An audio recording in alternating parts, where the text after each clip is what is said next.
Hello class, Mr. Martyrin here. We're continuing our discussion of the Age of Exploration, and we're going to begin with Portugal leading the way. Ask yourself this: why did Portugal take the lead in exploration? Why not Italy? That was the home of the Renaissance, and the home of trade, I might add, during the Renaissance. Why Portugal? Well, the answer quite simply is that Portugal had a huge natural resource. It had the Atlantic Ocean. When the Portuguese and the Spanish were getting resources, they had to travel through Italy first and then the Middle East, or Middle East and then Italy. And they didn't like the fact that there was kind of like this middleman right here who was inflating the prices of the goods arriving in Spain and Portugal. So Portugal and Spain said, well, we're going to cut the middleman out and we're going to sail around and do it ourselves. So Portugal will lead the way in exploration, and it will be led by this guy here, nifty guy named Henry the Navigator. All right, Henry the Navigator was the son of a king. He was not a sailor or an explorer, but he did finance several journeys of discovery along the way. Right, and what's notable about Henry is that he brought together map makers, mathematicians, astronomers, all to study navigation, and he will sponsor voyages of discovery across the Atlantic Ocean. All right. Two voyages that are of particular importance. Number one is Bartholomew Diaz.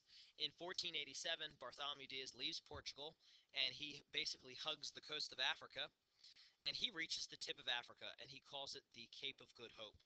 And he proves for the first time that it is possible to sail southward in the hopes of reaching India. He does not go to India, however. That voyage is settled for Vasco da Gama, who in 1497, 5 years after Columbus's voyage, sails all the way to the Cape of Good Hope and beyond. It takes him 10 months to reach India, but when Vasco da Gama returns back to Portugal, he is an instantaneous celebrity. He's a smash. He's easily recognizable, and he's celebrated for his accomplishment. And that kind of fits into the idea of glory, the glory of exploration. Right. Spain very quickly takes hold in the Age of Exploration. Two Spanish explorers. One is Christopher Columbus in 1492. We know him for his famous voyage westward. And then another, 1519 to 1521, one of my favorite explorers is a guy named Ferdinand Magellan. Magellan led an expedition around the world, and he wanted to find a water route to the Indies through North America once it was discovered. However, Magellan did not live to see his voyage return. Magellan was killed by Philippine natives, and he was eaten. Yes, ladies and gentlemen, the Philippine natives that he encountered were cannibal, and he was killed, and he was eaten for dinner. He did not make it back to Europe. However, his crew and ship did return back to Europe, and to this day he is still credited for being the first person to completely circumnavigate or go around the world. Right. That takes us to Spain. So Spain is going to very quickly modernize and keep up with this age of exploration. Okay, we know that in 1492 Columbus sets out to travel west. He believes he's traveling 2,200 miles to India. He will sail for 29 days with no end in sight, and the crew is getting ready to mutiny or throw the captain overboard.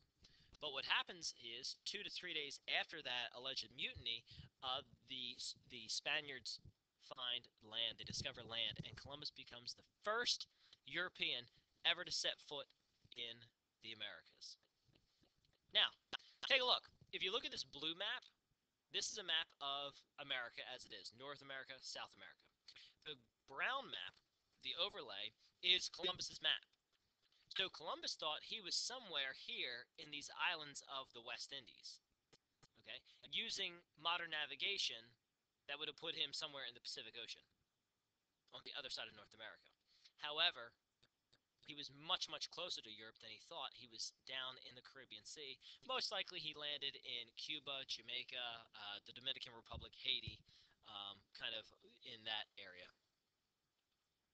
All right, and you can see his route leaving from Spain through the Canary Islands, across the Atlantic, down to the Bahamas, Cuba, Santo Domingo, and then back up through the Azores, and then back to Spain and Portugal.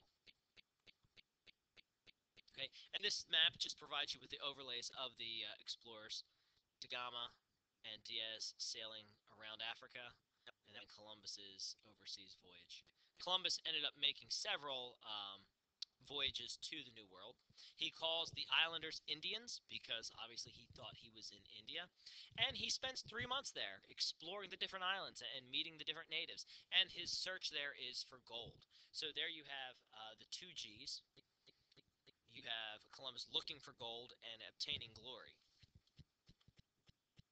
And then he becomes a national hero when he returns to Spain. He dies in 1506, but he dies in 1506 without realizing he had in fact discovered a new world.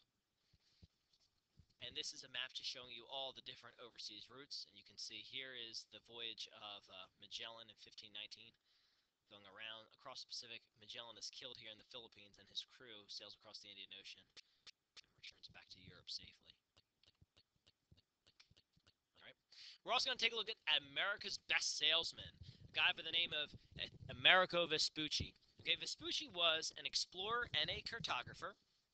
Okay, and when Columbus returns with these new plants and animals, he begins to observe the differences, and he notices that there's a big difference between the plant life in India and the plant life that Columbus is bringing back. So he says something's not right here.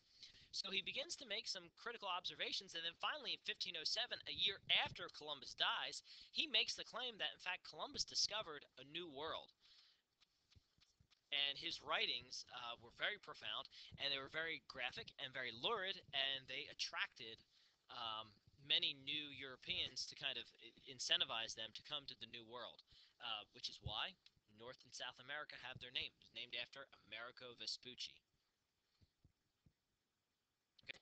Other explorers, okay, England, the British were the first to send a permanent colony to the Americas. And that's where we have, obviously, the Plymouth Bay colony in Massachusetts, Jamestown in Virginia, the lost colony of Roanoke. So the British settle pretty much in the central part of North America. Okay, John Cabot explored what's now Canada, and a guy by the name of Henry Hudson was looking for the Northwest Passage, and he could not find it. But they named the Hudson Bay after him, the Hudson River, and other tidal estuaries. Other explorers included the French. They show up late to the party, but nevertheless, they send Jacques Cartier to explore the St. Lawrence River, while another guy, Samuel de Champlain, establishes a permanent settlement in Canada. So very interesting. Within the next 200 years, again, we're still in that time period of Renaissance.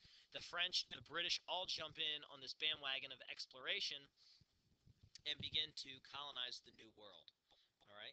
And in the next segment, Mr. Walter and I will talk about the social structure of the New World and how the Europeans really dominated the Indian life and the Indian culture, and that culture was lost as a result of European exploration. If you feel that I went too fast or you need to go back over any of these notes, feel free, watch the video clip again, and post any questions you have for me on Edmodo.